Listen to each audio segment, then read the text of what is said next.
A county sales tax hike could be on the horizon. A missing Mamaroneck woman is found dead. Local teens caught drinking again.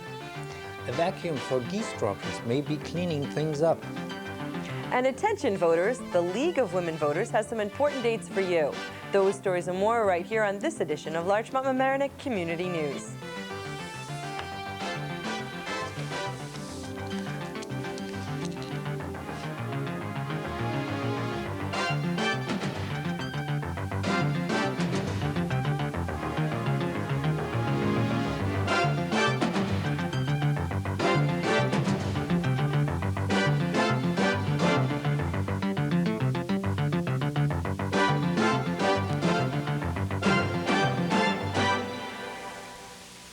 Community News Show.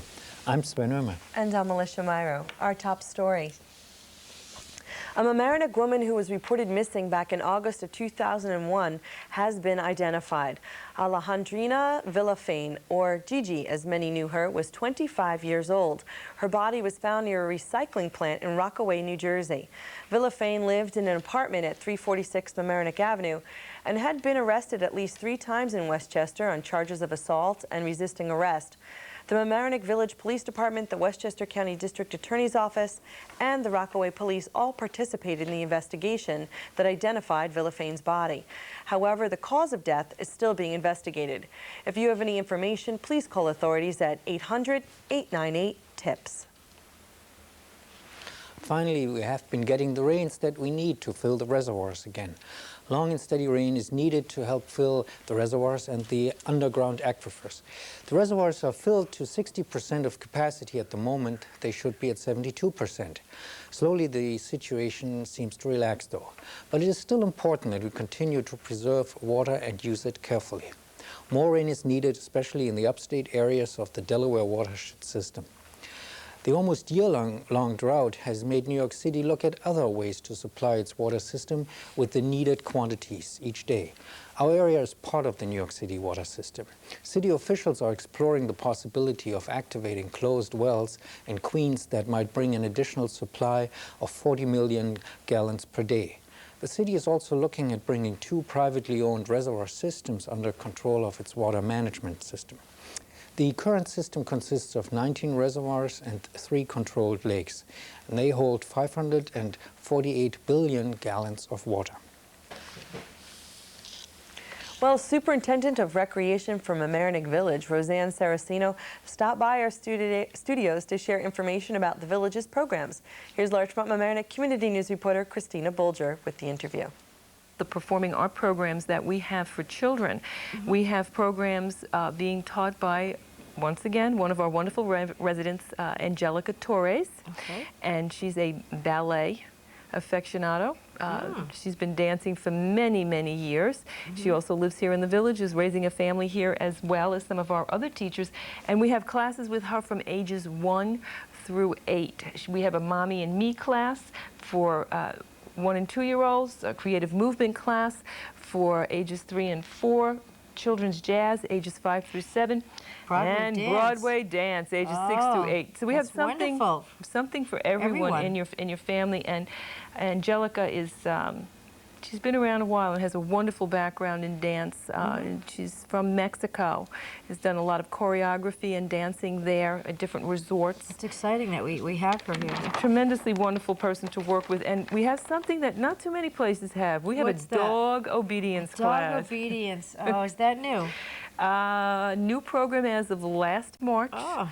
One of our residents. Like fun. It is. If you have time on a Saturday, you should go check out the program. So it's on Saturdays. It's on Saturdays, and the puppy class is for dogs up to age 6 months, and then after that they go into another class for instruction. And Karen Riley is the teacher for that program, and that class starts on October 26th. So you have time to sign up. If you have an unruly puppy, send him to us. Okay. We also have a yoga class.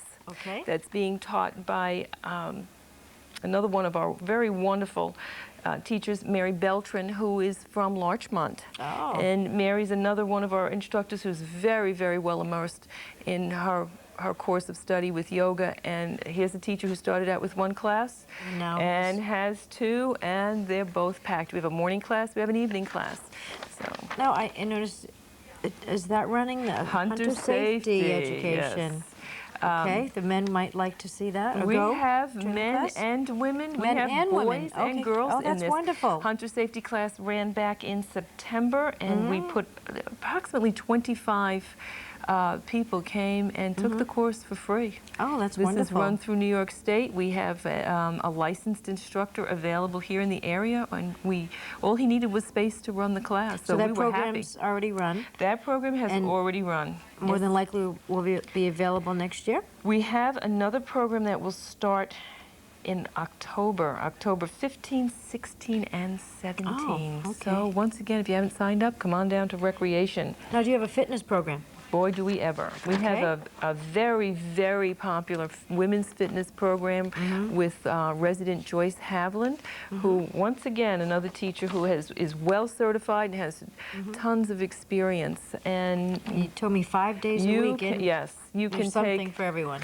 You can take an exercise class with the Village of Mamaroneck 5 days a week if you so desire. And I thought I saw kickboxing in there. There is kickboxing. Oh, kickboxing. Joyce keeps up with all the latest trends. We have our steps, we have our Dynabands, our free weights, and yes, we have kickboxing. So, now tell me, are you going to have ballroom dancing? Ballroom dancing, we did not get a class together for September, so we will be showcasing our instructor at a later point this month. Hopefully in January you'll be able to... Hopefully in January is what we're looking forward to, because our teacher, once again, is a world-class performer, was a two-time country champion in Ukraine, and is currently a competition ballroom person. So. Exciting. Well, if someone has misplaced their brochure, they can call Recreation at 777-7784. Now, you also have a website. Yes, we do. And that is www.village.mamaroneck.ny.us. Well, thanks again for coming by. We always love to see you. Thanks for having me. Thank you. There are some teen talks on nutrition and healthy eating going on in our area. With the details, here's Larchmont Mamaroneck Community News reporter Amy Schechtel. Let's get healthy. At any age, health is important.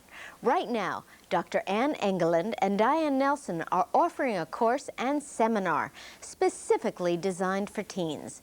Ms. Nelson, a registered dietitian and teacher at the Hommocks, also teaches at Mamaroneck High School.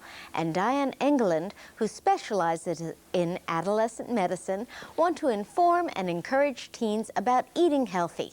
Some of the many topics to be covered are as follows: healthy eating, reading labels, and if I want to become a vegetarian. These questions and many more are going to be discussed. All seminars will be held at Dr. Engeland's office at 921 West Boston Post Road in Mamaroneck, across from the high school. The fee is $15, and they begin at 7 p.m., and you can call to reserve your spot at 914-698-5544. The number again is 698-5544. For Larchmont Mamaroneck Community News, I'm Amy Schachtel. Last week, we reported that Westchester County Executive Andrew Spano was looking at a 32% property tax increase in next year's budget. According to Spano, the state government in Albany is to blame for the shortage in the county's budget. This is due to programs that are mandated but not funded by the state. Spano has now brought forward another proposal. The idea is to increase the local sales tax in the county by 1 percentage point. According to Spano, such an increase would cover $85 million of the $122 million shortfall in the county budget that he has projected. Spano has begun to promote his plan. He's bought advertising time on television using his own campaign funds. The ads appeared and will appear on CNN, Fox, MSNBC, and News 12. The idea is to build up public awareness of the issue, and that citizens will contact their local representatives in Albany and attempt to put the issue on the agenda there. Spano promised in his election campaign to reduce taxes. It's important for him that voters realize that he is not to blame for the increase in taxes next year. It's clear that the issue of tax increases will be strongly debated when Spano runs for office again. The opposing Republicans have already criticized him for not cutting the county budgets as much as he should have to save money.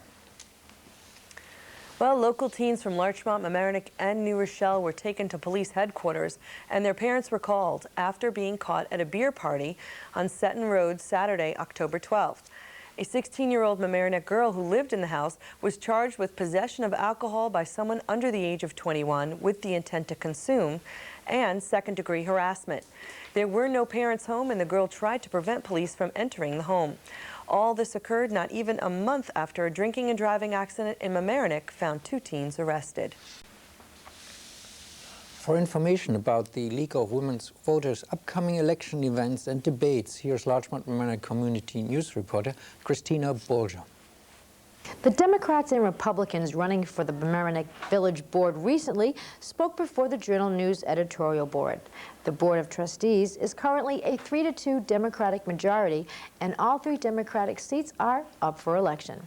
Democrat Kathy Savolt is the only incumbent running for re-election to the 5-member board. Each trustee has a 2-year term and is paid $5,000.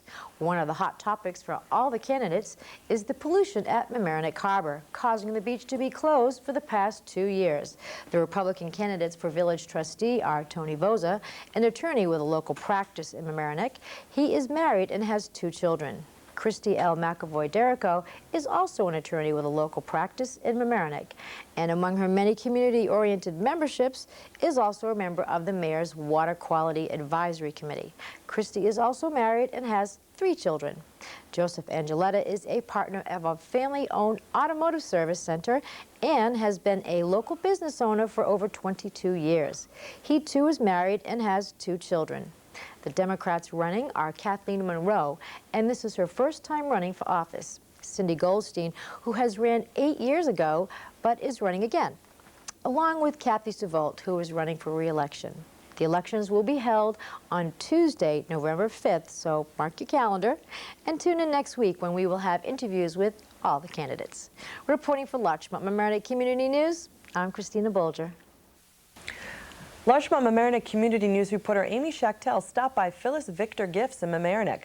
The establishment is celebrating 50 years in our community. Here's Amy with more. You are Ken Robbins. Yes, I am. Thank you so much for letting us in here today. Ken, this marks a very special year for this store. Can you tell us a little about it? Sure. The store was started 50 years ago by my parents, Phyllis and Victor, hence the name Phyllis Victor. Right on this block in Mamaroneck, right down the street. In 1975, we moved into this larger store, and we're here now. Well, I'm so glad you're here now. I've been looking around, and as I said before, I don't know that I could say it's just a gift shop, because it isn't. And I couldn't say it's just ladies' handbags and men's wristwatches, because it isn't. You have art from some local artists I was looking at before. Jewelry, things for children, things for just about anybody that you have to gift, I would guess. And are you one of the buyers? Yes, I am. I do most of the buying. Carol Lapidus buys our handbags and jewelry, and basically it's the 2 of us, although I do get input from my wife and my daughter. Well, that's good. I'm glad you keep it in the family. One thing that I have noticed, as I just mentioned before, work done by local artists. How have local artists come to you, or have you found them? Usually local artists will come to us. We find artists from out of state at different trade shows and craft shows, but the local ones usually find us. So Ken, this is something very special I see here, and I hope we've gotten a good shot. Can you read the inscription, please? Sure. This says LMC-TV, your community connection, 71, 72, 73, the best student show. It's all part of the show. Frank Vaccari, 2002. Well, Ken, this is a very important thing to us. I understand that you make and engrave trophies and awards, but this is near and dear to me. So tell me a little bit about how this came to be in your store. Well, we do corporate gifts and awards. We do engraving right here on the premises. So LMC-TV needed some awards to hand out, and we started doing them quite a few years ago. We do things for the Emmelin, we do things for a lot of national organizations and local organizations. Oh, well, thank you so much for sharing this with us. It makes it even more special that we can bring this shop to everyone's attention as if they don't already know you're here. Well, thank you. Thank you so much. Canada geese continue to be a problem in our area parks. The Village of Mamaroneck officials are considering buying a machine that essentially vacuums playing fields and other areas of the parks that are used by people of the geese deposits. Mayor Trifaletti was quoted in the Times saying, "We want to make sure we get something that will police the area, that will pick up what it needs to pick up, be user-friendly, and make it so that it will keep the fields clean," end of quote. The Village of Mamaroneck has looked at a number of different models of the vacuum cleaner, and some of them have already been tested locally. The machine will not only be used for the playing fields, but will also clean the sidewalks on Mamaroneck Avenue. It's expected to cost no more than $10,000, and village officials hope that the new vacuum cleaner will be in the village by the end of the year. Well, there are many Westchester County residents stepping up to oppose the plans for a de-icing facility that would control polluted runoff from the Westchester County Airport. Many of the critics suggest the project could increase air traffic noise and air pollution.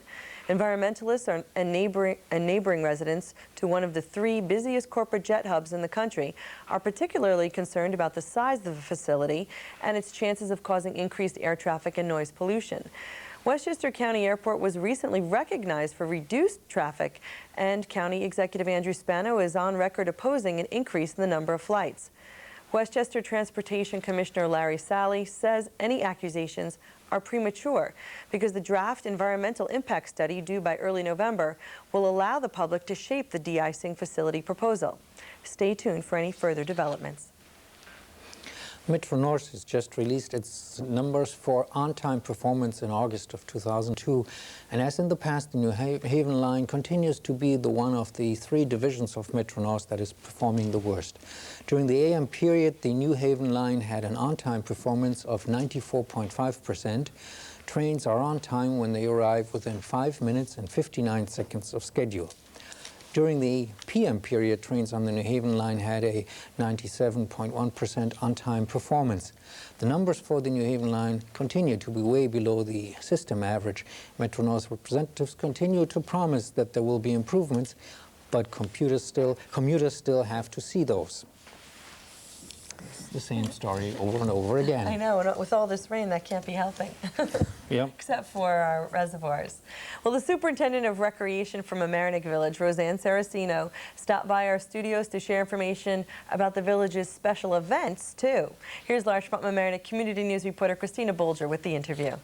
Well, I'd like to tell our listeners that we still have 2 more sessions from the art workshop sponsored by the Council of the Arts, which is being done at the Pavilion, and it's for children ages 8 through 12, and it's not too late to sign up for the November 2nd program, which is watercolor florals, and on November 9th, printmaking. Oh, sounds like fun. It is. It's done on Saturday mornings from 10 a.m. to 12 noon, and it's a $25 charge total for the program. Can't beat that price. No, you certainly can't. I'd also like you to know that we have a Halloween party. Oh, no, that's exciting. October 26th. We're trying something new, Christine. We're inviting our people to come in, our children dressed in a costume, and we have a DJ coming. So we're doing a Halloween dance, and he's going to be playing things like the Monster Mash and the One-Eyed Purple People Eater. There'll be some strobe lights, a little bit of a fog machine going. Are you going to have bobbing for apples? No, we're not doing any of those things. You might want to reconsider that. We're going to have fun. Dancing, and then we have a giveaway for the children. We're not doing candy. We stopped doing candy about 2 years ago. That's good. It's healthy. Yes, a lot of parents had requested that, so they'll be going home with a special treat. Now, what time will that be on the 26th? The Halloween program is from 10 a.m. to 11:30, and we put out fresh coffee and cake for adults, and the children will be going home with, as I said, a little prize from the recreation department. They'll be happy. Wonderful. We also have our turkey trot Trot coming up, which Annual turkey trot. we Wouldn't have miss that.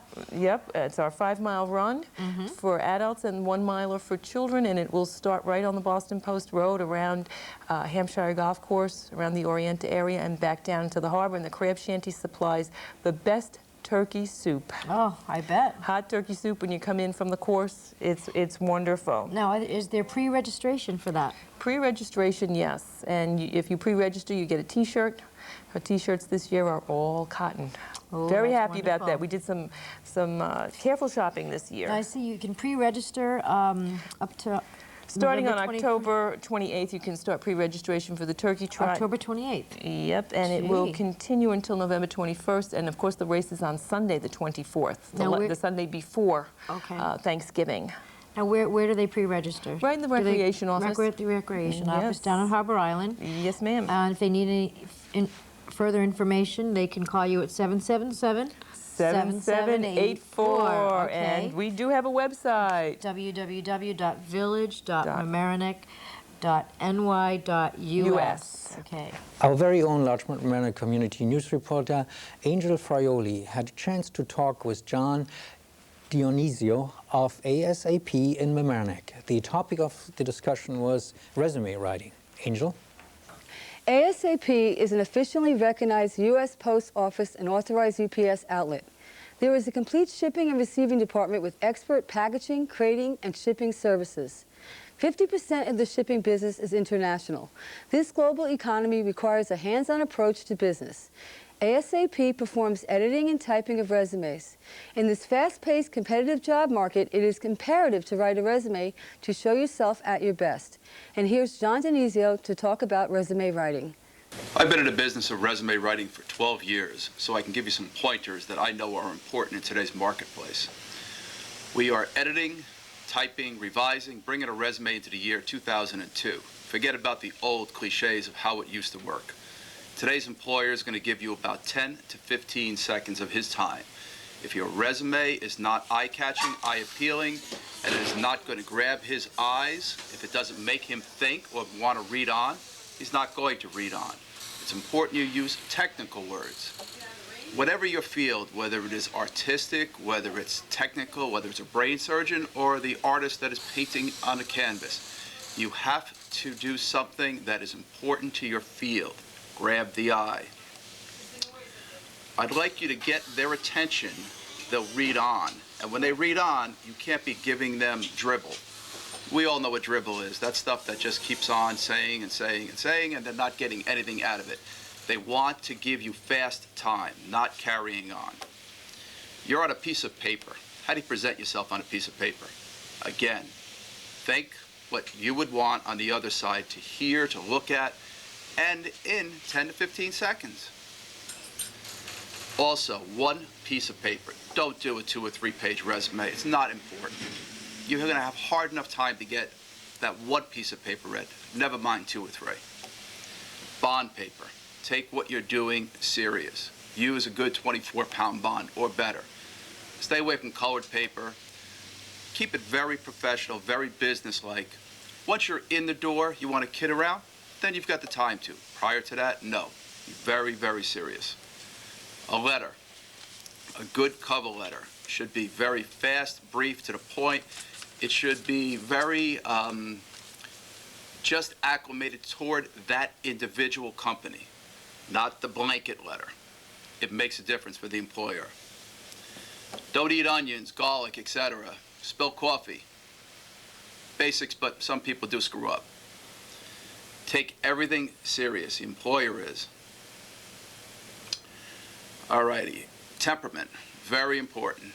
Don't be too high, don't be too low. Keep yourself right in the middle. Very, very important. Why? Because the employer is going to feel at home, you're going to feel at home. It's just good for everyone. This is a global economy. Especially after 9/11, everything in the business world has changed. We want you to be able to perform for the employer, thinking on a global level. You have to be willing to travel. Anything for the employer. Be willing to do it. If not, the next person will. And we'd like to welcome Angel to our show. And that's it for this week's edition of Larchmont Mamaroneck Community News. If you want to see this news program, it's on every weekday night at 7 p.m. We record one show each week, and it's replayed on this channel, LMC-TV, channel 71. Or if you want to request to see it, you can call LMC-TV after 4 in the afternoon during the week at 698-6808, and they'll put it on at a time that's convenient for you to watch. And this reminder, this news program is an all-volunteer effort, and we could use a few more volunteers, the behind the scenes or as a reporter. Or maybe you'd like to shoot video. Whatever the case, we need you. In short, if you want to volunteer to help us put this program on, we have something for you to do. Stop by some Thursday night in the LMC-TV studios and see how we do what we do, just like Angel. The LMC-TV studios are in the Mamaroneck High School, the Palmer Avenue side, and just up the stairs across from the landmarks Walter's hot dog stand. We get things started around 7 p.m. and we would love to see you.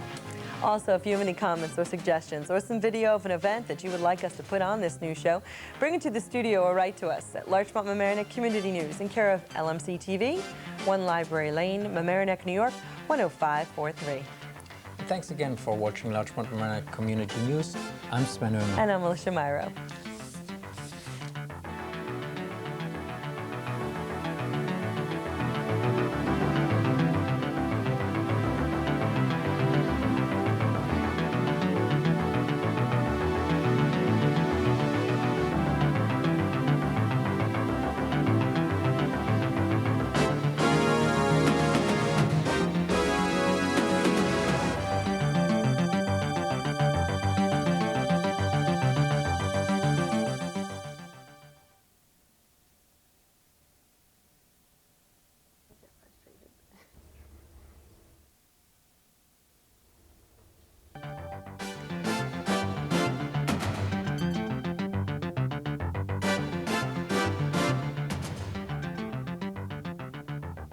Hello and welcome to a special edition of Larchmont Mamaroneck Community News. I'm Alyssha Miro.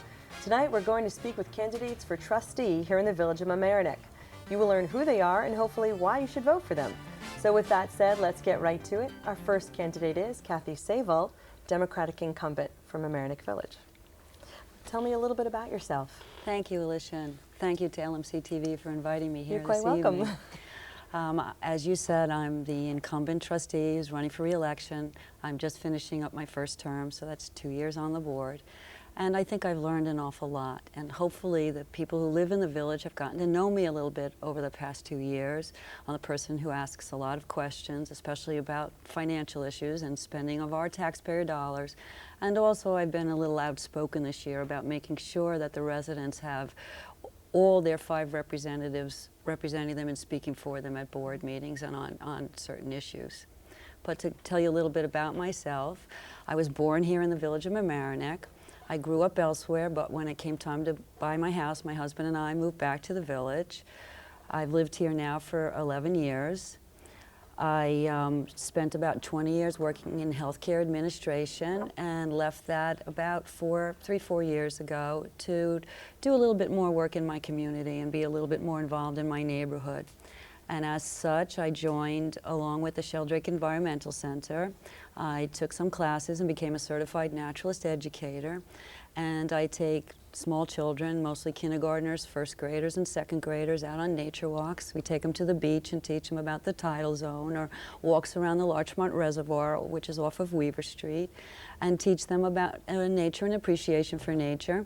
And then I joined the board, and I've been on the board there for 3 years now as well. And I became involved with the village, first on the budget committee, and then as a trustee.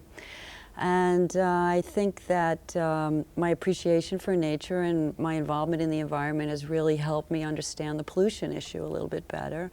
And I always enjoy taking the children out to the beach and have them ask me questions about where all the trash on the beach comes from and things like that. Well, being a short community, too, we have a lot of issues in regards to that. Absolutely, absolutely. And I think probably the pollution is the #1 issue that we need to address as a community. It's not an issue just for the politicians or just for the professionals, but the community working together needs to solve this.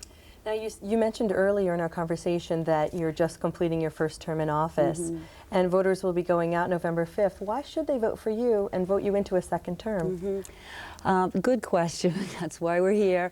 I think that over the past 2 years, I certainly have learned a lot about the village and the issues, and I think that there's some continuity needed. But more importantly, I think I have the experience and the know-how to do a good job on the board. Just about every issue that I've faced as a trustee, I had faced somewhere along the line in my career in healthcare.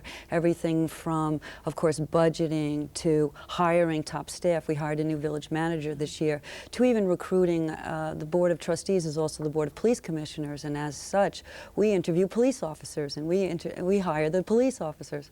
So being able to just step in and deal with whatever issue comes up is something that I've found that my experience in the workforce has really prepared me to be a trustee, and nothing has really thrown me for a curve except appearing on TV every 2 weeks, something I had never done before.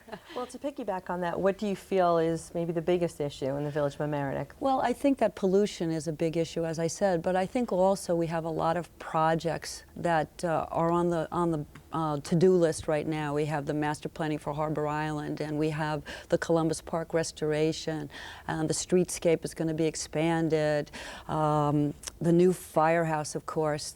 And I think just some experience with people who already know about the issue, so we don't lose ground.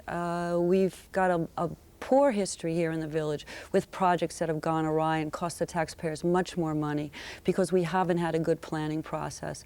And I think that that's something that I bring to the table, having worked in planning, and I do planning now. And I actually taught planning as well at the graduate school level for 2 years at NYU. So it would be nice continuity if you are yes. reelected. So we wish you a lot of luck, and thank you so much for coming in. Thank you, Alyssha. Thank you for having me. And now on to our next candidate. Joining me now is Kathleen Monroe, Democratic candidate from Mamaroneck Village. Hi, Kathleen. Hi. Thank you for joining us. Thank you for inviting me. Tell us a little bit about yourself. Well, Alyssha, I moved here over 20 years ago with my husband, and we actually came here because he had done his student teaching right here in the school district. Oh, wow. Yeah, it was kind of neat, and he knew then that this was a great school district, and we had to come here, and it was a great little community to move to from Yonkers. So I'm guessing then you have some children in this school district now. Yes, I do, I do. I have 2 boys. They both just started new schools. One's in the middle school, and the eldest one just started in the high school. And have you been involved in the schools in any way? Yes, I have. Ever since they were in the pre-K at Mamaroneck Avenue, I've been room reps, class moms. I went on almost all the trips that were offered, which was very beneficial to the teachers. I've been the treasurer there. I worked on the membership committee, done a lot of fundraising for the annual fair. Besides baking a lot of things for all their bake fairs, I was there purchasing the items as well, and it was a lot of fun. Were there other ways you were able to get involved in the village affairs? Actually, yeah. Both my kids, they are sports enthusiasts, and they ranged from soccer to hockey and everything in between. And usually the coach or coaches, they need assistance a lot of times. And I always offered to help them create their snack list for each child so they can take a turn. And my specialty was Rice Krispie treats, and everybody enjoyed them. Ooh, everybody likes those.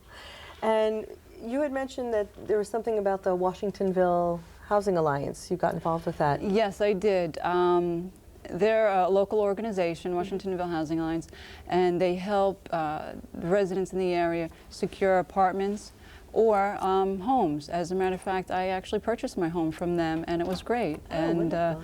yeah, and so now I'm on their board. And you do some fundraising with them? Yes, yes. We're doing our annual fundraiser dinner, which is in November, a week after Election Day. And we're hoping to raise a lot of money from the items that we've acquired. And what do you do in, other than all of this work with the schools and Washingtonville Housing Alliance, and of course running for election?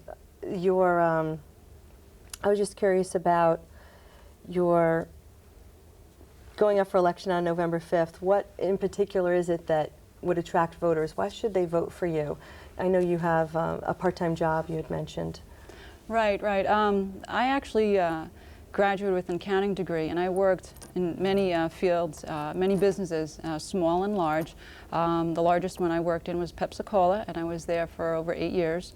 And I learned a lot from them. And from there, I went to Archie Comics right here in the village.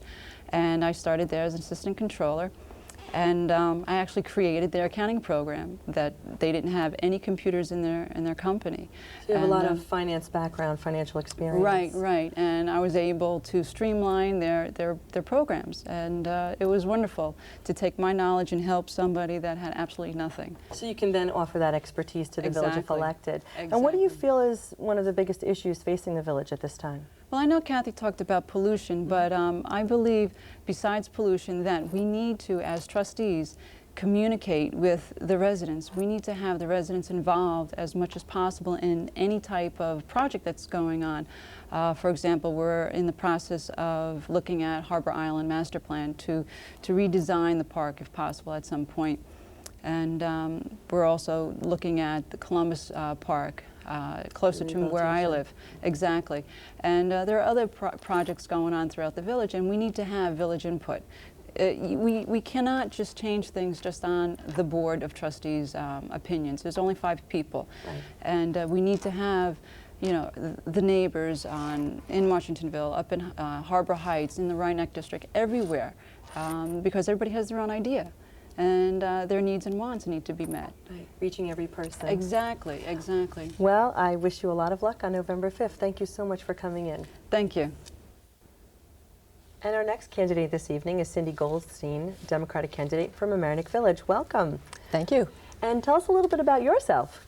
Well, I'm a lawyer and a CPA, and I spent many years working as a tax attorney. When we moved to Mamaroneck about 12 years ago, I found that I was really much more interested in raising my children and being more active in the community. So I've done many volunteer jobs. I've been a co-president at both the Central and the Hommock School PTAs. I helped found the Larchmont Mamaroneck Hunger Task Force, the local food pantry that started about 8 or 9 years ago. I'm currently a volunteer president and founder of Employment for Larchmont and Mamaroneck, because we found at the food pantry that many people who needed food also wanted to work, but they didn't know how to find a job. I spent 5 years on the Village Budget Committee, and I've spent the last 8 years as the chairman of the Village Democratic Committee.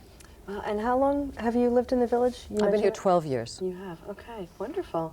And with you mentioned the food pantry and the employment, you're trying to find people employment. How successful has that been? It's been quite successful. We just found that people really wanted to work. They needed a little bit of extra help. They needed the self-confidence to go out and find a job. And we do restrict our service to local residents. You know, I'm very interested in working on local issues that benefit the immediate community. So that's really why I've involved myself in many things here locally. And you find them employment within the village, or it could be outside? It could be outside, but you know, generally people need transportation. So local jobs, mostly in Mamaroneck, some in Larchmont, have been the best way to go. Wonderful. Now, people are going to be going to the polls on November 5th. Can you tell us why they should vote for you? Well, as I said, I've spent really the past decade volunteering in the village. I have learned a tremendous amount, probably much more than working as an attorney, because that's really very solitary work. You have a client, you do the job, you sit in an office. As PTA president, we had to consider the opinions of lots of different people. We had to consider the faculty, the administration, parents, children, and I believe that we really, as a team, moved forward for the schools. We've done that at the food pantry. I work very well with other people. I am interested in getting their ideas because they know things that I don't know, and that is going to be the key to moving this village forward. It is going to be key to the master planning process at Harbor Island Park and Columbus Park. It's going to be the key to controlling taxes. We need to ask people, maybe the employees, what some suggestions they might have to help control costs, because no one wants taxes to go up more than necessary. Right. You know, there are lots of issues out there now. The other role, I mean, the trustees have several roles they have to perform by law, but I'm also interested, and I know Kathy Savold and Kathleen Monroe are also, on being advocates for the residents. There are issues here that we can help people deal with. by helping them to organize, to get the attention of others. Of course, we need to work on the pollution problem. We have an 8-step plan to work on the pollution problem because it's not just one thing we need to do. We need to fix all sorts of things. Communication with other municipalities is going to be key. Finding grant money is going to be key. But we need a plan to do that first. Are there any other big issues that you see facing Mamaroneck Village? Quality of life issues. Somebody mentioned to me last night noise pollution. I think that's a very important one. Everybody's concerned about law enforcement. They want to make sure people pick up after their dogs and obey the traffic laws. I think some fine-tuning in our existing programs really could make life better for everyone, and that's what I'd like to work on. Thank you. We look forward to that. How about the streetscape? Well, the streetscape is finishing up. I think it looks wonderful. I think when the trees get a little bigger, people will be even happier with it. I think it's really spruced up the avenue, and I'm hoping it's going to attract some new stores. But to do that, I think we need to work on economic development. We need to market this village, not just to merchants, but to prospective home buyers. I think we could create a marketing package and sell ourselves because we have so many assets here, and we should let everybody know. Thank you so much for sharing all your wonderful ideas, and we wish you a lot of luck on November 5th. Thanks. Hi, I'm Christina Bolger, and now we're here with the Republican candidates. We're going to get to know them now. We're here with Tony Voser. Welcome. Thank you. Tell us a little bit about yourself. Okay, Christina, I was born and raised in the village of Mamaroneck. I graduated from Rhinebeck High School. Obviously, I still live in the village. I live in the Harbor Heights area with my wife, Fern, and my 2 children, Tony and Nicole. My children attend Mamaroneck Avenue School. And I have a law practice here in the village. I've been in business for myself for approximately 10 years now. I've been in the village for about the last 8 years running my law practice. My civic involvement to this point has included being a member of the Zoning Board of Appeals, and I presently am chairman of that board. I've been chairman for the past 3 years. Prior to that, I served on coastal zone management. I'm also involved in various other civic organizations. I'm a member of the Lions Club. I was a past president of that organization. I'm a member of the Knights of Columbus and also counsel to the Knights of Columbus. I read also in your bio that you're a member of the Old Timers Athletic Association. You seem a little young for that, but that must be enjoyable. Actually, we literally just came from the Old Timers pasta night. So we actually sounds like fun. We got a break in our walking and campaigning. We got a chance to have a nice, it was actually like a home-cooked meal, so that was enjoyable. But yes, that's actually a very, very good group, and I love going to their functions.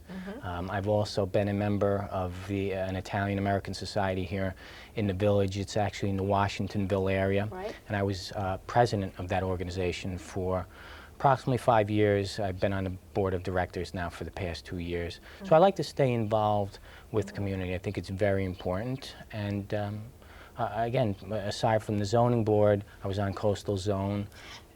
And I think it's important to keep involved with your local community. Right, and in fact, you have 2 children in the school system, so are you involved in the PTA? Actually, yes, my wife and I are both members of the PTA. My wife is on the executive board, and she's the last 2 years she's had her hands full with the fundraising. So between my community involvement and my business and my wife's involvement with the school, it's tough to get some home time, which I think is important. You have to spend time with your family. Absolutely. Now, tell our viewers why you think on November 5th people should vote for you. Okay. I believe the village of Mamaroneck has many issues, many important issues that they're facing, and we will be facing in the future and months and years to come. I believe I can make a positive contribution and make a difference. I think it's important for everybody to give something back to the community. Having been born and raised here, family still here, and raising my family here, I want to try to make a positive contribution. And there are many issues. The environment, obviously, a very important issue. I was just going to ask, what do you think is one of the biggest issues facing the village? Well, that's one of, I don't want to put any one over the other because I think they are interrelated. I think you can't speak about the environment and not speak about the budget at the same time, because we need to commit the resources of the village to solving our environmental problems and making the village an environmental friendly village. We all want to swim. I grew up swimming at Harbor Island. Love to see my kids be able to swim there again. I'm a boater, and it's very important to me. But at the same time, I think we need to balance with budgeting issues. Very, very important for village residents that taxes be controlled. I don't think you're ever going to eliminate taxes. I think the best we can do is to make an honest and sincere effort to try to control them. I think the Board of Trustees owes an obligation to village residents to pay attention to detail and to really focus on even the little items, because the little items will pile up and become major items. So that when we're talking about the environment, yes, very important. At the same time, we need to focus on taxes. And I think I'll be able to bring to the village what is needed in trying to control taxes. Well, good luck to you, Tony, and thank you for coming in. Thank you very much, Christina. Well, we're here with our next Republican candidate, Christy McAvoy-Derrico. Welcome. Thank you. Tell us a little about yourself. Well, I'm a mother of 3, and I'm married to Don Derrico, and we live in the Heights in the village of Mamaroneck. And I have been living in the area for, goodness, I forget, a number of years. A number of years, long enough, and I'm active. One of my children, the oldest, is school-aged. She goes to Mamaroneck Avenue School. And I've been a class mother every year. She's been in attendance there, which is always fun. Ice skating trips, Christmas parties, and everything else that goes along with that. So you're very active in the school with the events. And a lot of times it just calls for phone calls at 5 o'clock in the morning, but that's pretty important. Yeah. Other than that, I'm a lawyer, and I have my own practice. I've been in practice by myself since '97, and it's a varied practice, a general practice, litigation work, contracts, really pretty much of everything. On top of that, I've been serving on a couple of local boards, the Coastal Zone Management, Adult Continuing Education, and most recently the Mayor's Water Quality Committee. Wow. In the County of Westchester, I'm also on the Westchester Women's Bar Association, where I run the Lawyering and Parenting Committee. I co-chair it with a friend of mine, and that's been a very rewarding experience. We created an award this year called the Family Friendliness Award, and that gives an award to an employer who has policies that help family friendliness type initiatives to help all of us have a healthy work and family life. Yeah, so those are just a few things that I can think of just off the top of my head. And that's just, is that just in the village, or is that Westchester County? Westchester County, yeah. It's a great association of female attorneys, and it's been great. But locally, my concentration has been most recently with the Mayor's Water Quality Committee, and that's an outgrowth of my being on Coastal Zone Management. I've been on Coastal Zone Management since 2000, and there's an indoctrination period where you get to learn how to do the job and what sitting on that particular type of board is like, and it's been a great experience, and I came up with a lot of ideas, things that I'd like to see, new directions I'd like to see CZM go in, and the mayor asked me if I'd like to be on the Water Advisory Committee, which has been a wonderful experience. Very challenging. Well, also a learning experience and getting to know what the real problem here is with the water and how we can tackle that issue, because we haven't had any answers, and what I found was the information's there, we just have to grab it and I was just going to ask you, take it. What do you think one of the biggest issues are in the village of Mamaroneck, and certainly cleaning up Harbor Island water is? And yeah, one, when I first went on the Mayor's Water Quality Committee, I was a student. I certainly had read things in the papers, and I had seen many things on CZM. I've been to seminars given by the Department of State on things they suggest for local waterfront revitalization. But when I went on the Mayor's Water Quality Committee, I had to learn from the people around me who have been so active on this issue for years. And I really saw that the information is there, the studies have been done, and we have the information. So as a board, or a committee rather, we sat together and we created an action plan, which identified the problems and our suggestions on how to solve it, solve the problem. And I'd like to see that plan implemented. There you go. That's what you meant to say. Yeah, that's what I meant to say. But that's really what I'd like to see happen because, like I said, the information's there. That we have some really great people in the community working on it, and let's do it. Why do you think people should vote for you on November 5th? I'm a lawyer, I'm a mother, I'm active locally, and I can do the job, and I'm really excited about taking the job on. Well, good luck to you. Thank you. And we're now going to start with our final interview of this show. I'm Sven Oehme, and in the studio now is Joseph Angeletta. Hello, Sven. Candidate for the Republican Party. Yes. Tell us about yourself. Well, Sven, I'm a lifelong resident of Mamaroneck. I'm here 38 years. My family originally moved to Mamaroneck. We lived on 150 Madison Street in the Washingtonville section. I'm the youngest of 8 children. I have 5 older sisters and 2 other brothers. Oh, you know what? There was nothing better than being part of a big family either. We had a lot of interesting moments growing up. He had a house with 1 bathroom, 5 sisters, and a lot of fun trying to get to that door. I currently live on Bishop Avenue with my wife, Rosemary, and our 2 beautiful children, my daughter, Christina, and my son, Joseph. I have a local automotive repair shop in Larchmont with my 2 brothers, and also I have several properties here in Mamaroneck that I own and manage. My wife and I are both active in the PTA at Mamaroneck Avenue School. Our children participate in the sporting events, soccer and baseball and basketball and baseball and karate in the village. This is a village where you never have to leave. Anything you want for your children or yourself, it can all be done here in the village of Mamaroneck. And you've been active in politics? So? Well, you know, my wife and I got engaged, and I said to her, you know, Mamaroneck's going to be where we make our home. It's been mine for all of these years, and now it's going to be yours, so we have to get involved in the community. I didn't know then how involved we would get. I became chairman of the Republican Party as a favor to Walter Rogers and Joe Lanza. They asked me to become chairman for 1 month, and 12 years later, the month was over. My wife, yeah, it was a long month. My wife got involved in the PTA and became co-president this year. So we're very involved in the community. This is where we've chosen to make our lives and the lives of our children and raise our family, and there's nowhere we'd rather be. So our hearts and our souls are in the village of Mamaroneck. And now that you're running for office, why should people vote for you on November 5th? Well, you know what, there's a number of reasons why I think people should vote for me. As I said earlier, my heart is truly in the village of Mamaroneck. There are a lot of issues facing Mamaroneck. There's our new firehouse over by Miro, the Miro site that needs to be built.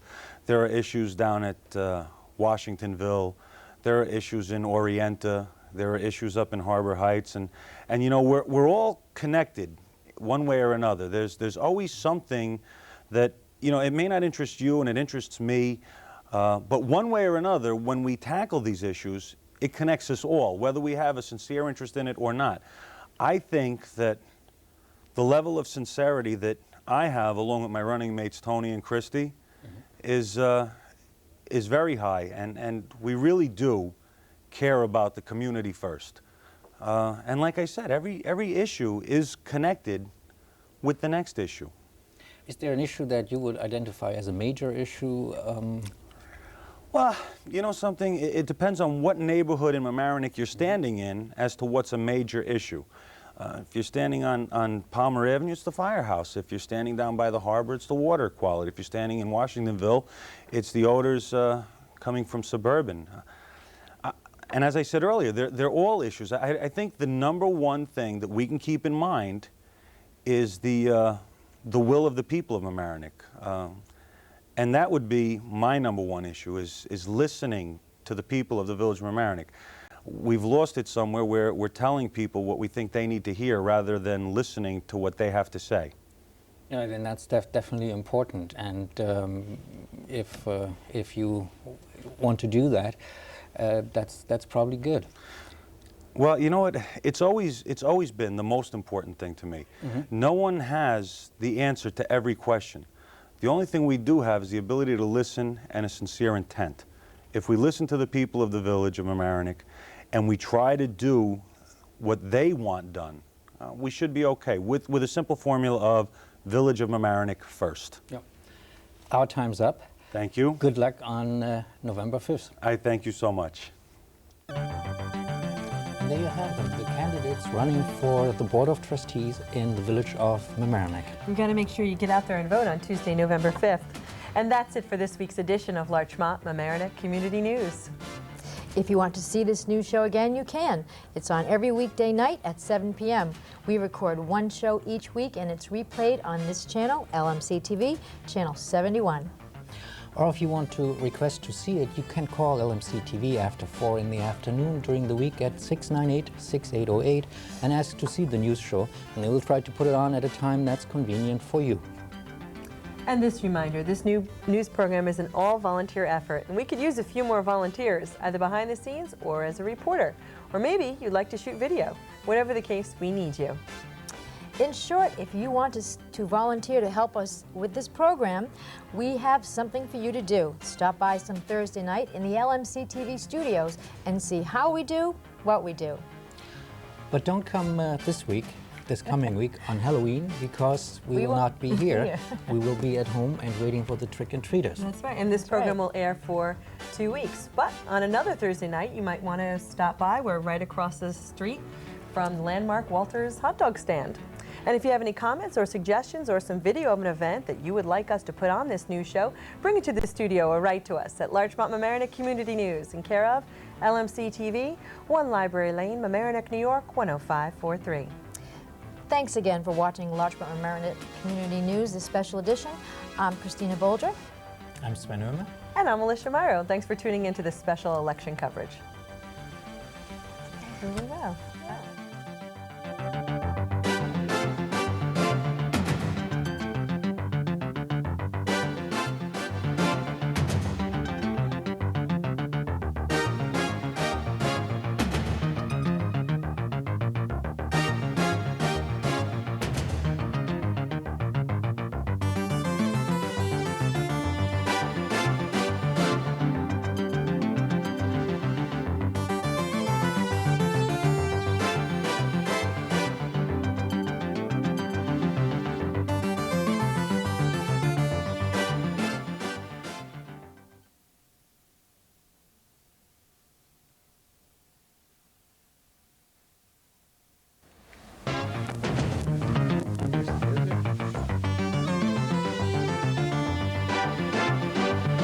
Local election results are in, and we have all the details.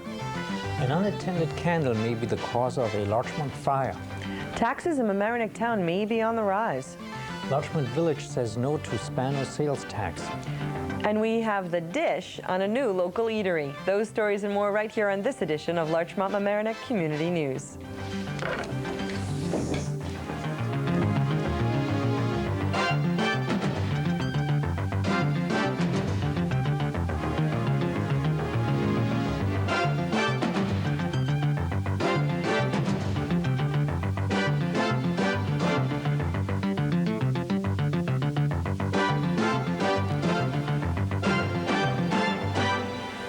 Hello and welcome to Larchmont Mamaroneck Community News. I'm Sven Oehme. And I'm Alyssha Miro. Our top story. The Republicans are the winners of the election for 3 positions on the Mamaroneck Village Board of Trustees. The Republicans now have a 4-to-1 majority on the board. Republican Christy DeRico McAvoy won 1,862 votes. Cindy Goldstein, a Democrat, won 1,841 votes. And Joseph Angeletta, the Republican, won 1,833 votes. The 2 incumbent Republicans on the board were not up for re-election. The Mamaroneck Village Board now has a 4-to-1 Republican majority, and Joseph Angeletta was quoted in the Journal News saying, "The campaign stops tonight. Tomorrow it's the Village of Mamaroneck, and we are for everybody who lives in 10543, the Village of Mamaroneck." Also re-elected was Justice Richard Lancer, who ran unopposed and won 3,420 votes. At the state level, Ronald Tochi was re-elected. He was ahead of his opponent, Noam Bamson, who had beaten him in the Democratic primary. Tochi then switched his party affiliation and ran on the Republican ticket. In the New York State Senate, Democrat Susie Oppenheimer was re-elected by a wide margin in the 37th Senate district that includes our viewing area. And at the federal level, Representative Nita Lowey, Democrat, was also re-elected to represent our area in the U.S. House of Representatives. Well, just after midnight on the morning of November 3rd, the Larchmont Fire Department responded to a call at 1912 Palmer Avenue. Within a minute, the trucks arrived. With smoke odor on the first floor and visible smoke on the second, the firefighters tested the doors for heat. Coming across a hot door, firefighters used a special hydraulic tool to open it and quickly extinguished a small fire on the walls and bureau where a candle had been burning unattended. Red candle wax dripping down the bureau was visible to firefighters. Thanks to an alert neighbor, what could have been a serious fire was taken care of quickly and without injury. It is interesting to note that since 1980, deaths from fires caused by candles have increased more than 700%. Remember that if you're in another room or stepping out for a few moments, be sure to put out candles, and that includes aroma candles and incense. It could cost your life. The Mamaroneck Town Administrator, Stephen Altieri, proposed a 6.2 property tax increase for the 2003 budget in late October. The $22.7 million budget is based on a tax rate of $188.90 per $1,000 of assessed property value.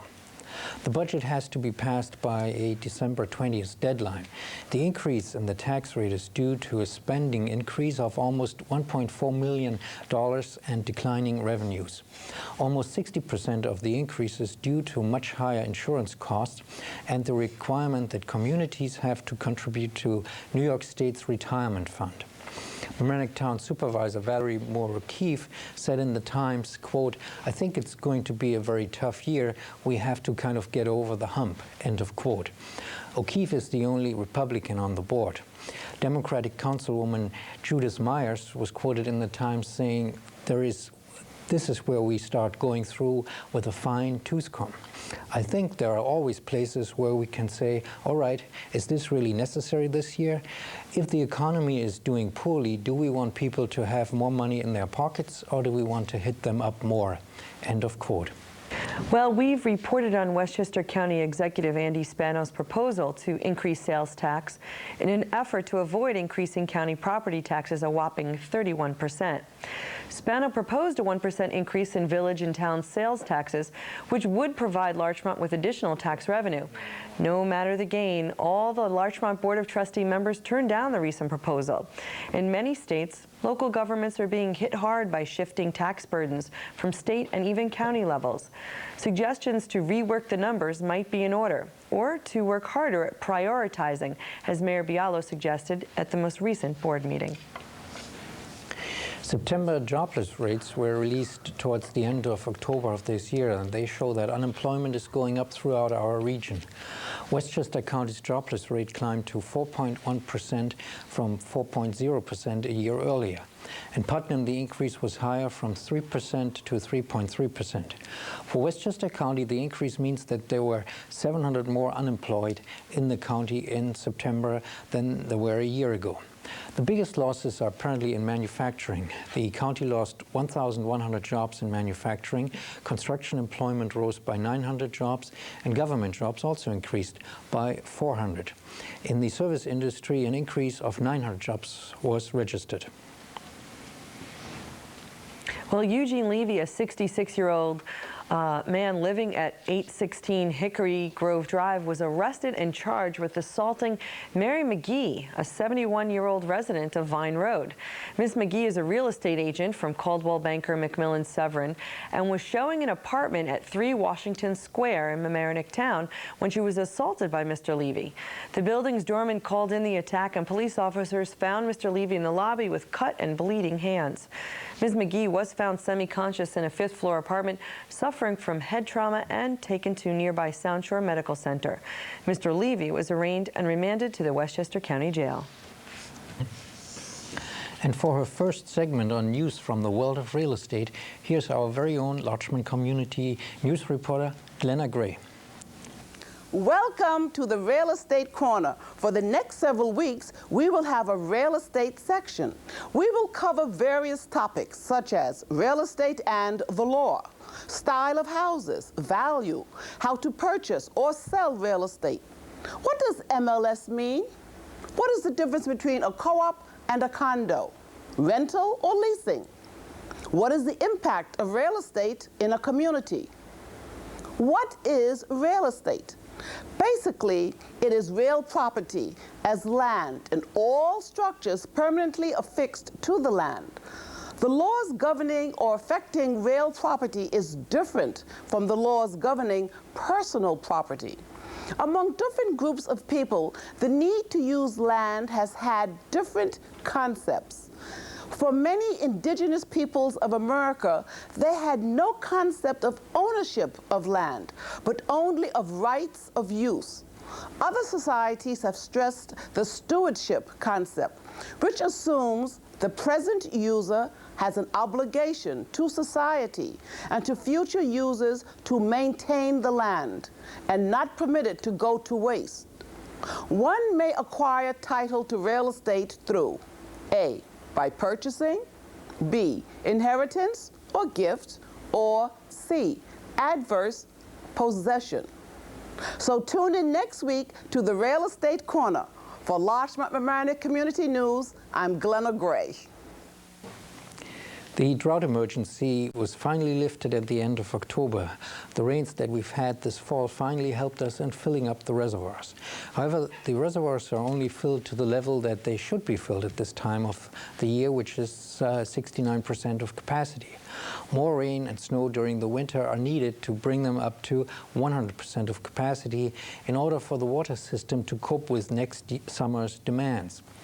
Westchester County Executive Andrew Spano was quoted in the Journal News saying, although mandatory restrictions are lifted, we are asking businesses and residents to voluntarily reduce water use since we have a long way to go to reach the 100% capacity we are required to have by June 1st.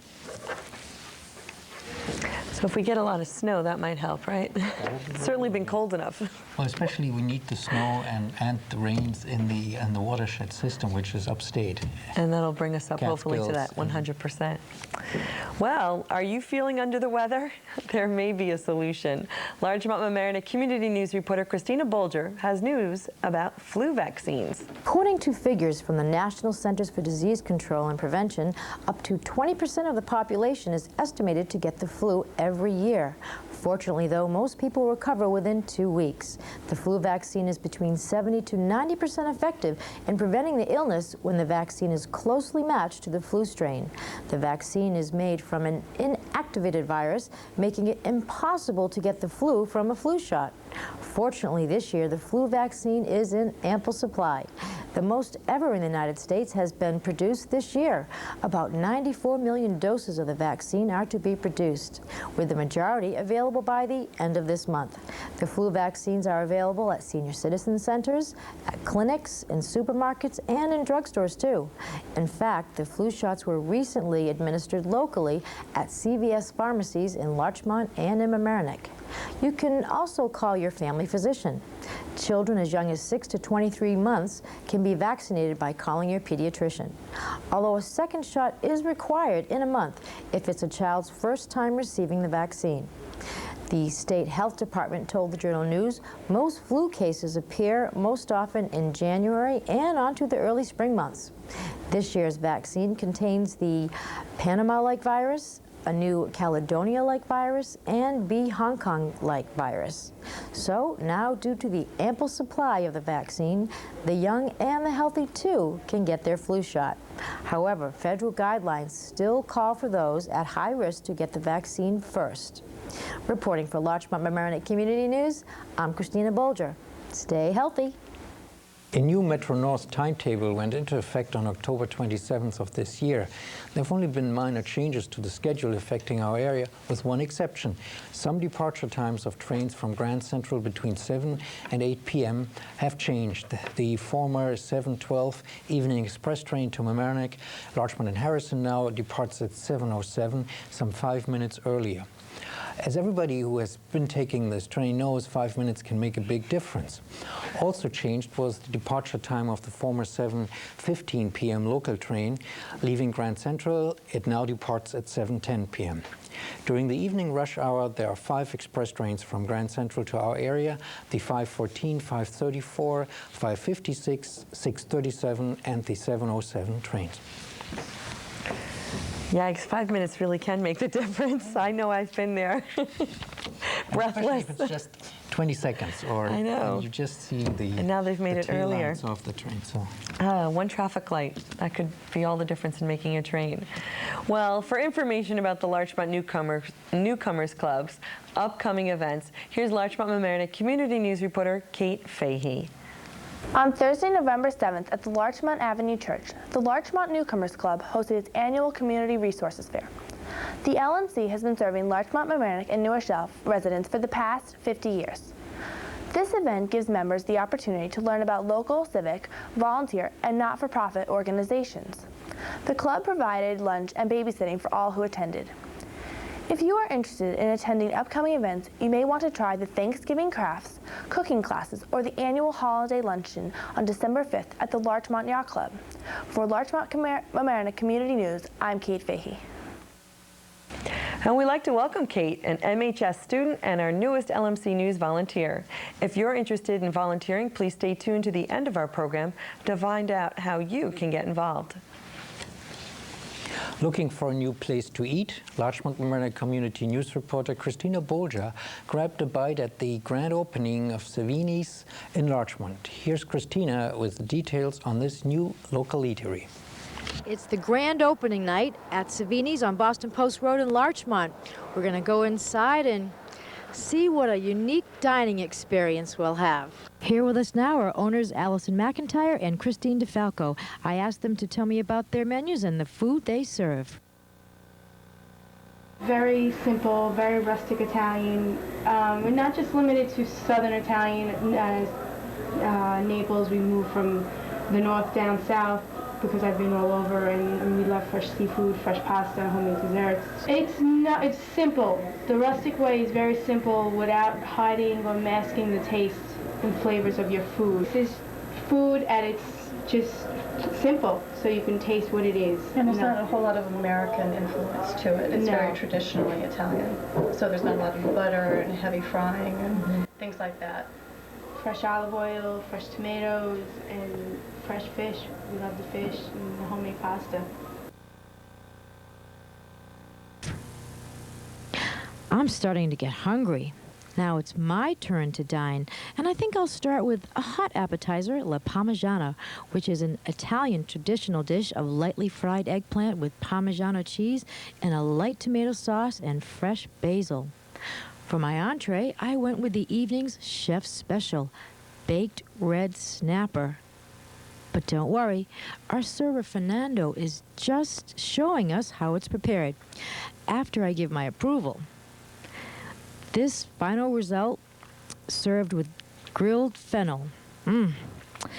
Our executive producer Jeff Montanaro tagged along, and since it was their opening night, we were first served a glass of champagne. Now Jeff opted for a nice low cholesterol dish, chicken a la Mama Nostra, a sautéed chicken breast and a fresh tomato and spinach sauce. It looked so delicious, I just couldn't resist. I just had to have a sample taste. It was yummy. And as you can see, we had happy tummies. The food was so good, in fact, that we never got to our dessert.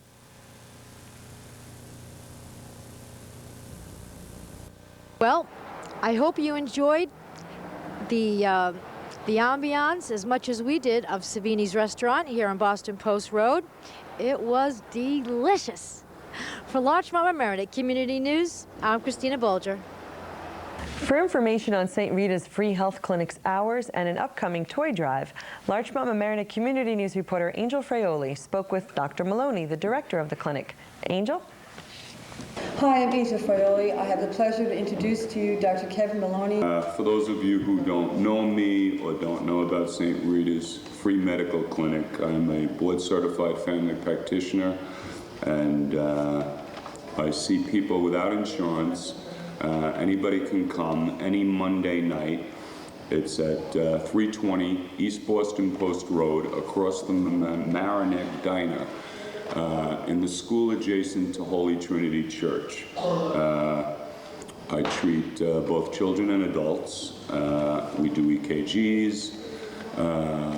We give medication when possible. We always give out free antibiotics. If you've got a bad cold and you want to be checked, you think you might have bronchitis, we will treat that and we will give you medication for free. We give other medications as we can get them. We also do free blood work, urine testing. We're equipped to do basically anything that you can get done in your doctor's office. So if you don't have insurance and you're strapped for money, we'd be glad to treat you. We're here, this year I changed the hours to Monday. So please note that anybody wishing to come, please be there at 5 o'clock on Monday, and we take people on a first come, first served basis. Also, this is the time of year that we start preparing for the annual Christmas toy drive that we have here. We give out toys to hundreds of children, very needy children every year, and we rely on community donations to give out those toys. We're also a nonprofit organization, and we exist and subsist solely on community donations. If anybody would like to contribute, we welcome those donations. They're tax deductible, as are the toys. If you want to send a check, there'll be an address at the end of this to send it to. If you want to bring a toy for a child, those can be dropped off at my office. Anybody who doesn't know where my office is can call the office at 381-2091. It's very easy. It's across the street from Brewer's Hardware. Again, we're here every Friday. We welcome anybody, I'm sorry, Monday we changed it to. Anybody wishing to come, please come. I can't talk that long because I have about 50 patients waiting right now to be seen. I hope you all get a chance to meet later on all the volunteers who have been wonderful and who have been volunteering for years. They're all standing here besides me. Most of them, there are some who are missing tonight. But I certainly could not be doing this without their help. And also I would like to thank two very important people who aren't here tonight, and that is Dr. and Mrs., they're both doctors, Dr. and Dr. Miklat, a plastic surgeon and anesthesiologist, who also donate their time and help me here at the clinic. This is Angel Fraioli reporting from St. Rita's Free Medical Clinic, Mamaroneck, New York, from Larchmont Mamaroneck Community News. The Larchmont Mamaroneck Historical Society is pledging to save Manor Inn. With the details, here's Larchmont Mamaroneck Community News reporter Glenna Gray. Historical Society and the Committee for the Preservation of the Manor have been instrumental in developing a solution to save the Manor Inn. For 40 years, the Manor Inn has been used for a senior citizen's residence. The Belvedere Property Incorporated, a local not-for-profit organization, would like to purchase the property and have it continue as a 31-bedroom and studio unit for seniors. Under this plan, Bethel Homes, an experienced operator of senior care, would run the facility, but would have no ownership of the inn. This plan envisions Westchester County financial help. The only stipulation would be that the building would be used for affordable housing for 40 years, and the county would not own the inn either. The Larchmont Historical Society urges the community to support in any way they can to save the inn from demolition. For further information, please call 381-2239. For Larchmont Mamaroneck Community News, this is Glenna Gray. And that's it for this week's edition of Larchmont Mamaroneck Community News. If you want to see this news show again, you can. It's on every weekday night at 7 p.m. We record one show each week, and it's replayed on this channel, LMC-TV, channel 71. Or if you want to request to see it, you can call LMC-TV after 4 in the afternoon during the week at 698-6808 and ask to see the news show. They'll try to put it on at a time that's convenient for you to watch. And this reminder, this news program is an all-volunteer effort, and we could use a few more volunteers, either behind the scenes or as a reporter. Or maybe you'd like to shoot video. Whatever the case, we need you. In short, if you want to volunteer to help us put this program on, we have something for you to do. Stop by some Thursday night in the LMC-TV studios and see how we do what we do. The LMC-TV studios are in the Mamaroneck High School, the Palmer Avenue side, just up the stairs across from the landmark Walter's hot dog stand. And we get things started around 7 p.m., and we would love to see you. Also, if you have any comments or suggestions or some video of an event that you would like us to put on this news show, bring it to the studio or write to us at Larchmont Mamaroneck Community News in care of LMC-TV, 1 Library Lane, Mamaroneck, New York, 10543. Thanks again for watching Larchmont Mamaroneck Community News. I'm Sven Oehme. And I'm Alyssha Miro. We'll see you next week.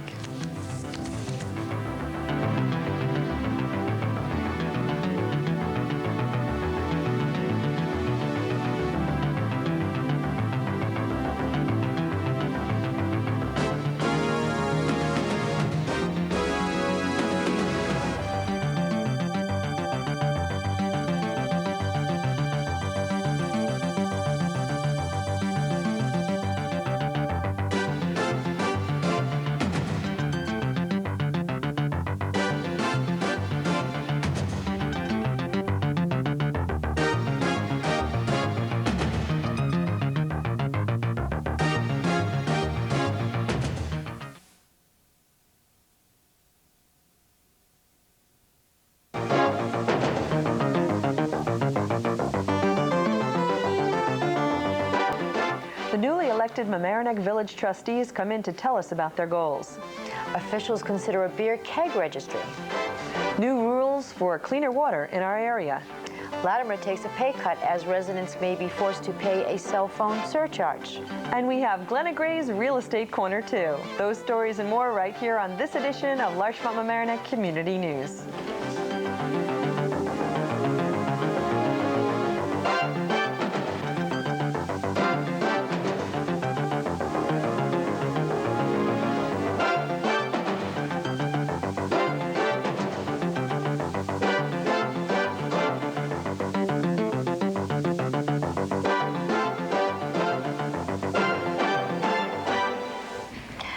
Welcome to Larchmont Mamaroneck Community News. I'm Christina Bolger. And I'm Alyssha Miro. Our top story? Larchmont Mamaroneck Community News had the opportunity to speak with the 3 recently elected Mamaroneck Village trustees, Joe Angeletta, Tony Voza, and Christy Derrico. We'd like to apologize to Joe, Christy, and Tony for our error in reporting the election results. All 3 newly elected trustees came in to help explain why many media reports were incorrect about the results on November 7th. What happened is, and it's a very common thing that happens, is people don't get the idea that Rye-Neck, which is in Rye Town, is part of Mamaroneck. So when reporters report on Mamaroneck, often they leave out the Rye-Neck section. On election night, we had brought in the results and realized that we were clearly the victorious candidates, but the next day in the newspaper it said, and with 9 of 9 districts reporting, and in fact there are 15 districts. So leaving out Rye-Neck, and we had mentioned this during our campaign, that Rye-Neck residents are often left out of the loop, and this is something that we had to correct once we got into office. So I don't think it was an error on anyone's behalf. I think it was a time-honored error more than anything else, that people always leave that part out. I think that if people just look at anything that is in the area code of 10543 or in the zip code of 10543, they'll get the whole Mamaroneck package together. And this is something that's been going on for years. For years. You know, I said during the campaign that we have to get our local municipalities to give us some sort of reciprocal agreement, because everyone is using our fields, and the Rhinebeck residents are kind of getting left out of the loop. They're not welcome to use other municipalities' facilities because they're not part of Mamaroneck town. They are part of Mamaroneck Village. So, and that's what they left out on election night. So there were no nerves or, you know, scary thoughts going on that one of you was maybe not going to be joining the board? Tony, how did that feel? All of a sudden you're in, then you're out. Well, I mean, we had the results that night, and basically the results that the Democrats were reporting were the same numbers. So obviously we knew there were 15 districts, and this is not the first time it's happened. It happened, what was it, 2 years ago, when the last time there was a 3-trustee race, and they had reported the evening of election night there were 3 winners, and the next couple of next days there was a change. It flip-flopped back and forth, and so we were sort of taking it in stride. And again, I guess it was only me who had anything to worry about, but no, we were pretty sure of the results that night. Well, great. Congratulations to y'all. And when is the swearing in? The swearing in is December 2nd.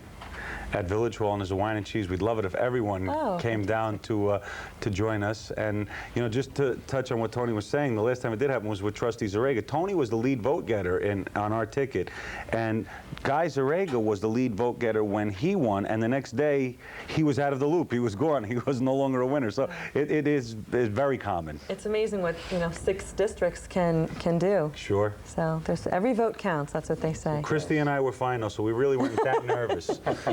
Yeah, it was a lot. It was good fodder for jokes, and we were poking fun at Tony. Again, congratulations and much success, and hopefully see you on the 2nd of December for your swearing in. Thank you. Thank you. Still trying to cover the $122 million deficit projected for the 2003 county budget, Westchester legislators recently voted on a proposal to impose a 30-cent cell phone surcharge. The surcharge would be in addition to the 70-cent surcharge that cell phone users already pay to the state, which is in turn distributed to state police to divert the cost of answering 911 calls. The surcharge would take effect on January 1st and could raise approximately $1.3 million. The surcharge would help pay for improving emergency communications in Westchester. This new proposal comes after a poor reception to County Executive Andy Spano's proposed 1% sales tax hike. Ultimately, if enough money is not generated through other means, a 32% property tax increase could be proposed. Also on the county lawmaking front is a proposal for a living wage bill. The bill would require contractors doing business with the county to pay their workers about twice the federal minimum wage. The law would cover companies that do at least $50,000 worth of business with the county and employ at least 15 full-time workers. Companies include those that provide the county with home health care workers, custodians, and security officers.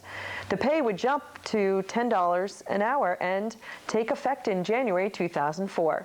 We'll keep you posted on the legislature's outcomes of these proposals. There are new state and federal regulations that are requiring the village of Larchmont, the town of Mamaroneck, and other small municipalities to comply with new stormwater requirements to minimize discharge of non-point pollution. The plans must be in place by March 10th, 2003. Non-point pollution occurs every time it rains. The rainfall picks up dog waste and other garbage and sends the entire mess down the sewers and then into the Long Island Sound. George Latimer, county legislator, is quoted as saying, "There has been tremendous advances in the controlling of pollution from major point sources, such as those caused by industries and sewage treatment plants. The village and town are actively attempting to determine the causes of non-point pollution. They have been meeting with a number of consultants for advice on implementing the requirements by March. Currently, there is a multi-part effort to restore the Long Island Sound, and the Stormwater Phase 2 program fits right in." If you'd like to learn more, the Environmental Protection Agency's website provides additional information on how to help minimize non-point pollution. Well, Westchester County legislator George Latimer has graciously taken a 10% pay cut in order to help close the proposed $122 million deficit in the county's 2003 budget. Latimer has represented Rye, Larchmont, Mamaroneck, and parts of New Rochelle for the past 11 years and receives a salary of $43,000. Volunteering to take a pay cut seems to be in Latimer's blood. 11 years ago, as county legislator, Latimer refused to accept the $60 payment for attending committee meetings. Today, the legislature has formally abolished those payments. The county is faced with either budget cuts or tax hikes, with the deficit looming large. Most of the budget gap is being attributed to increased costs of programs, which are mandated by New York State and cannot be cut. At least we know that $4,300 will be turned back thanks to George Latimer. Concerns about visibility and traffic issues surrounding a North Chatsworth Avenue driveway in the town of Mamaroneck prompted a homeowner to address the board at a recent public meeting. The property owner petitioned the board to establish a no parking zone near his driveway to prevent potential collisions and improve sight lines. According to the resident, SUVs are parked north and south of his property, and many cars speed down the hill. The traffic committee has already advised the board to approve the petition. However, the board has been reluctant in doing so because of the parking crunch in the neighborhood and the fear of setting a precedent. The vote has been postponed until these existing traffic laws are reviewed and more specific dimensions of the site can be obtained. Well, Larchmont Mamaroneck Community News was pleased to speak with the newly elected Mamaroneck Village trustees who came in to discuss their goals for their first 100 days in office. As you may know, the swearing-in will take place on December 2nd. You know, there's always a period when you first get elected that you have to get used to the way that village government works. I think that I'm pretty okay with how village government works. I've been involved for the last 12 years. There are some mandatory things that we have to do right off the bat, like the reorganizational. I would like to start with the results for the meters that I had spoken about during the campaign, and I'd like to see where else we may be able to save the taxpayers some money on what we believe to have been, at least during our campaign, improper spending or inappropriate spending, and see how we can straighten it out. Okay, very good. Christy? Well, I looked at the time period when we were running as a break from my normal activities, and the day after the election I got right back into the swing of things, started sending emails and working on some of the things that I was working on before the campaign started, the main one of which was the pollution issue. And basically I'm going through the action plan, the action list that was compiled by the Mayor's Water Quality Committee, and tackling each one. And we've assigned a person to each task on the committee, and each one of those people is getting information. The mayor's involved, and I plan on getting the other trustees involved. So I'll be letting them know what their assignments are. But that's the main thing, and small steps can be big steps on this issue, and I'm already moving, and I'm excited, and hopefully get those beaches open. We'll get the beaches open, but the problem is larger than that, and basically we want to get the information out there and show people what is going on, what actions, you know, some things you can't see. Pipes are below ground, and we need to tell them what's been done for what they can't see. And you've been doing a lot of the testing, involved with a lot of the water testing. Well, there's water testing. There's so many things going on. I couldn't even summarize them in such a brief period of time, but there are employees now going through the 132 list and seeing what work has been completed, so we know where we have to go, and that's really important. So we want to put this in a forum where everyone can look at it and see what's happening and basically get up to speed on what's going on with the issue. Great. And Tony? Yes, well, I certainly think that the upcoming months are going to be very challenging and very exciting. We want to hit the ground running, and we really intend to focus on what we campaigned on through the campaign. The budget and taxes were a major concern, and as Joe stated, we do want to try to address some of the issues that we brought up. Some of the items that I think we pointed out as maybe wasteful spending, and we'd like to try to remedy those right off the bat. I don't think there's any time to waste. Certainly the pollution, I think I agree with Christy. We need to get it right on top of it and not waste any time. And I mean, before we get to those items, obviously we have to go through some of the organizational requirements that we have, appointing members to boards, positions that are coming up. And just on that note, there are quite a few open spots, and we do need volunteers, and anybody who is interested in the village and serving on boards, we encourage them to submit their applications so that we have time to review them, and we can get the residents of the village involved. And I welcome you to advertise that at any time on our station. Thank you. And we want to thank you for coming in and wish you a lot of success in achieving all of your goals. Congratulations. Thank you very much. Thank you. Larchmont Village has been discussing the possibility of a new home sprinkler law. With the details, we turn to Larchmont Mamaroneck Community News reporter Glenna Gray. A new law proposed by Village Trustee Weena of Larchmont would address homeowners' concern regarding fire safety and damage to their property. Trustee Weena would like residential sprinklers in new construction or in major renovations. Trustee Weena feels containing a fire gives you additional time to escape. Many insurance companies back residential sprinklers. The majority of people who die in fires die in residential fires, according to the Larchmont Gazette. According to the National Association of Home Builders, new homes are least likely to benefit from sprinklers because of new construction codes that require fire-retardant materials not found in older homes. Trustee Weena claims, 1, a sprinkler only goes off at the location of the fire.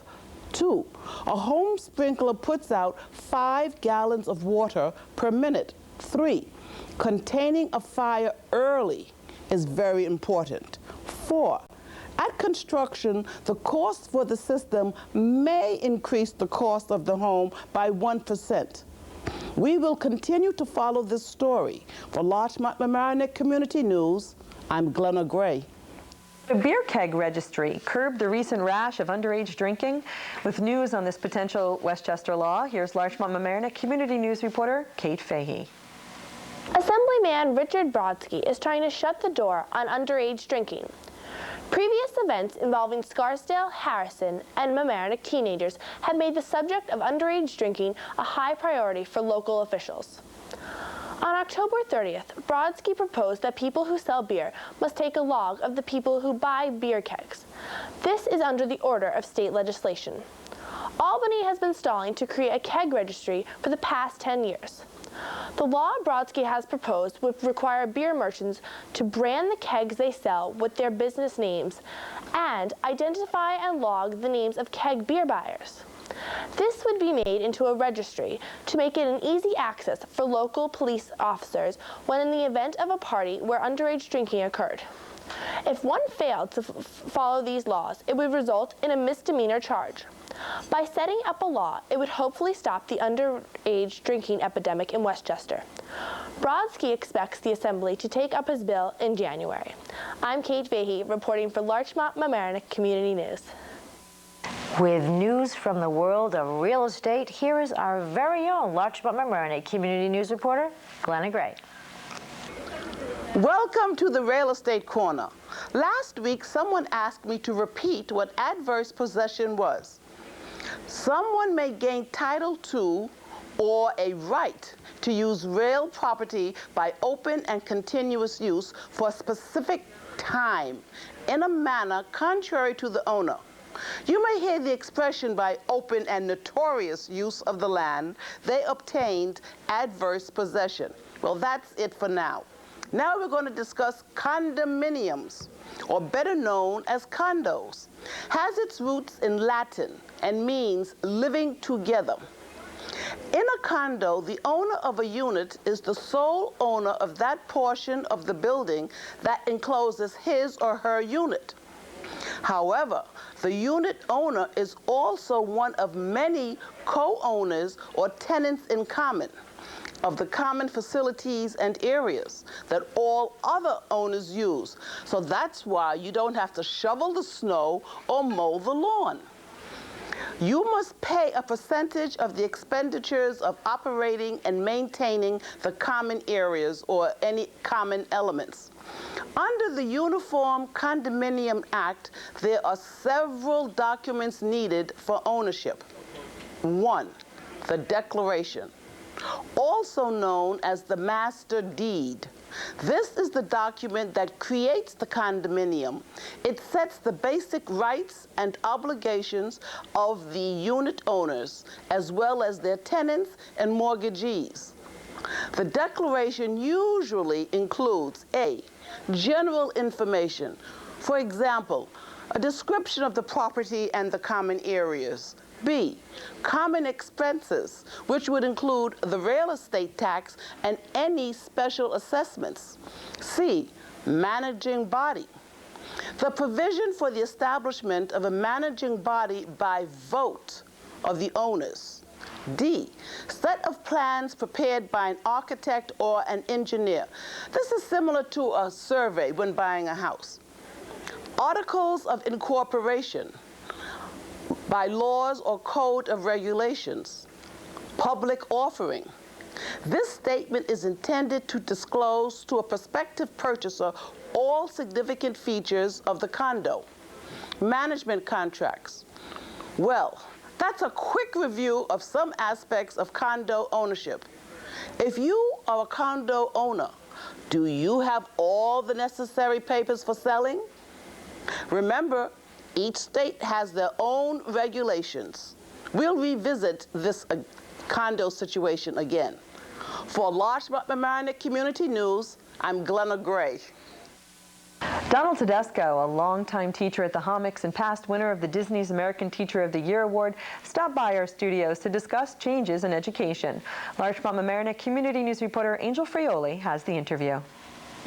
Dr. Carl Rogers had quoted, "If only one teacher out of 100 dared to risk, dared to be, dared to trust, dared to understand, we could have an infusion of a living spirit into education which would, in my estimation, be priceless." And I have the pleasure and honor to introduce to you Mr. Donald Tedesco from Homick School, Larchmont, New York. Well, thank you, Angela, and it's a pleasure to be here on LMC-TV. As you know, I created the Actionville program in 1971 and had 30 wonderful, treasured years of that program in which learning was made a joy for myself, and I hope for all the students that passed through my doors. Now, Actionville ended 2 years ago, and people ask me, well, what are you doing now that Actionville has ceased to exist? And I tell everyone, Actionville will never die. I am part of Actionville, and all the people that I have touched in teaching over the years, whether they be students, parents, or other teachers that worked with me, of education departments, will all carry that spirit forward. Now, I am presently teaching in the 6th grade in House 3 on the 6th grade social studies area. And I've just changed the name a little bit, and it's called the Creatorium now. And I'd like to say hello to all of my students in the Creatorium, 1, 2, 3, and 4. I'm sure they're watching tonight. Also, I'd like to tell you that most of the Actionville components, things that I've believed in Actionville over the years, I have incorporated into my 6th grade social studies class.